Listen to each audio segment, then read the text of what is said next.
This is Democracy Now!, democracynow.org. I'm Juan Gonzalez. 75 years ago yesterday, on February 19th, 1942, Franklin Delano Roosevelt signed Executive Order 9066 that forced more than 120,000 men, women, and children of Japanese descent into internment camps. This included nearly 70,000 who were American citizens. States of America was suddenly and deliberately attacked by naval and air forces of the Empire of Japan. As Commander-in-Chief of the Army and Navy, I have directed that all measures be taken for our defense. Over the weekend, Day of Remembrance events were held across the country to commemorate the 75th anniversary of the internment of Japanese Americans. Many people are asking if history can repeat itself. On the campaign trail, Donald Trump explicitly called for a Muslim registry, and as president, he has attempted to ban refugees and travelers from 7 majority Muslim nations. In an interview with ABC in 2015, Trump defended his proposal for a total and complete ban on Muslims entering the United States and compared it to the actions of FDR. What I'm doing is no different than what FDR's solution for Germans, Italians, Japanese, many years ago. So you're for internment camps? This is a president who was highly respected by all. He did the same thing. If you look at what he was doing, it was far worse. I mean, he was talking about the Germans because we're at war. We are now at war. Well, our next guest says one of the darkest chapters in American history has begun to repeat itself. We're joined by George Takei, the legendary actor and gay rights activist who grew up in an internment camp. He is best known for playing Hikaru Sulu on Star Trek. Takei's Broadway show Allegiance screened in cinemas across the United States on Sunday, the Day of Remembrance. It is about the internment of Japanese Americans inspired by the true story of Takei and his family's experience. George Takei, welcome to Democracy Now! Good to be here. Well, we've had you on the show before, but could you talk about your own family's experience and what you went through as a young child as a result of the internment policies that FDR brought into effect? Well, as a matter of fact, yesterday, which we, as you said, considered a day of remembrance, I remembered my childhood imprisonment at the home of the man who put us behind those barbed wire fences, Franklin Delano Roosevelt's home at Hyde Park. I spoke on my memories there, and I spoke about that morning when my parents got me up very early that morning, together with my brother a year younger and my baby sister, still an infant, dressed us hurriedly, and my brother and I were told to wait in the living room while they did some packing back in the bedroom. And so the two of us were just gazing out the front living room window, and we saw 2 soldiers marching up our driveway, carrying rifles with shiny bayonets on them. They stomped up the front porch. And this was where? This was in Los Angeles. Los Angeles. Mm-hmm. On Garner Street, a 2-bedroom house. And they began pounding at the front door with their fists. It was a terrifying sound. My father came out, answered the door, and literally at gunpoint, we were ordered out of our home. My father gave my brother and me little packages to carry, and we followed him out onto the driveway and waited for our mother to come out. And when she came out, she had our baby sister in one arm and a huge duffel bag in the other, and tears were streaming down her face. And this I told to a packed house audience at the Roosevelt Library on the 1,000-plus acre estate of Franklin Delano Roosevelt. It was a strange feeling. And your family was eventually interned where? Well, we were first taken to the horse stables at Santa Anita Racetrack. We were taken there in a truck with other families that had been rounded up, and there they herded us over to the stable area, and each family was assigned a horse stall, still pungent with the stink of horse manure, to sleep in. For my parents, it was a degrading, humiliating experience to take their 3 children and arrange the cots for us to sleep in. I was a 5-year-old kid then, and for me, the perspective was totally different. I thought it was kind of fun to sleep where the horses sleep.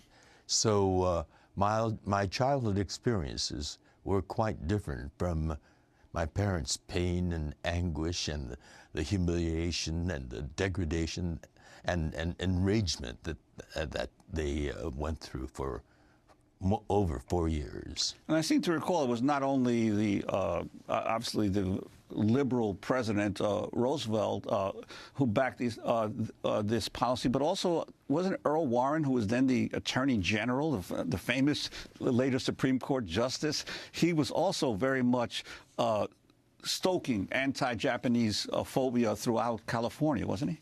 Earl Warren was an ambitious man. He wanted to run for governor, and he saw that the single most popular political issue in California at that time was the Lock Up the Japanese movement. And I'm using the long word for Japanese. It was an ugly 3-letter word. And he made an astonishing statement as the Attorney General, the top lawyer of the state. He said, "We have no reports of spying or sabotage or fifth column activities by Japanese Americans." And that is ominous. The fact that there is no report. He said, the Japanese are inscrutable.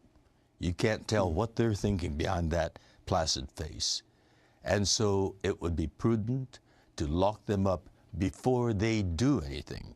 So for this Attorney General, the absence of evidence was the evidence. And he fed into the hysteria, the war hysteria of that time, and reached all the way to President Franklin Delano Roosevelt. And so how long was your family interned? For over 4 years. We were taken from the horse stables to the swamps of Arkansas.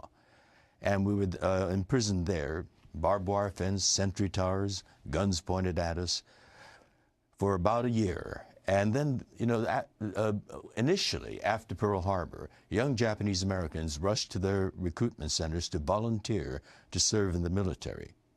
This act of patriotism was answered with a slap on the face. They were denied military service and categorized as enemy aliens. We were neither. We weren't the enemy, and we weren't aliens. We were born, raised, educated in the United States, mostly on the West Coast. And so with that outrage, we were put into these barbed wire prison camps. But a year after imprisonment, after they completely took everything away from us, they realized there's a wartime manpower shortage. And here are these young people that they categorized as enemy aliens. How to justify drafting them? So they came down with, of all things, a loyalty questionnaire. And it was put together in the most sloppy, ignorant way. The most egregious question was question 28.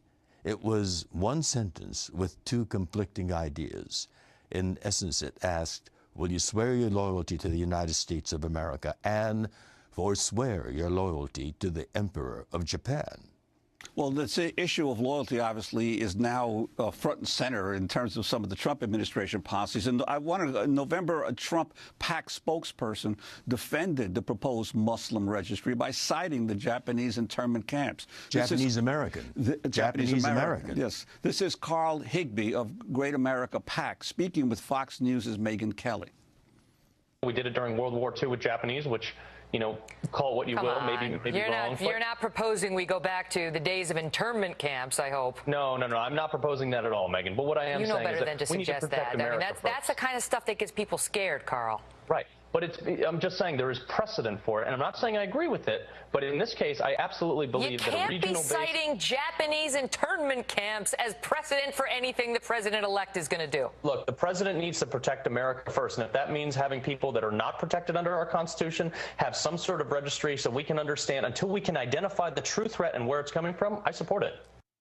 That was Carl Higbie of the Great America PAC, a pro-Trump PAC.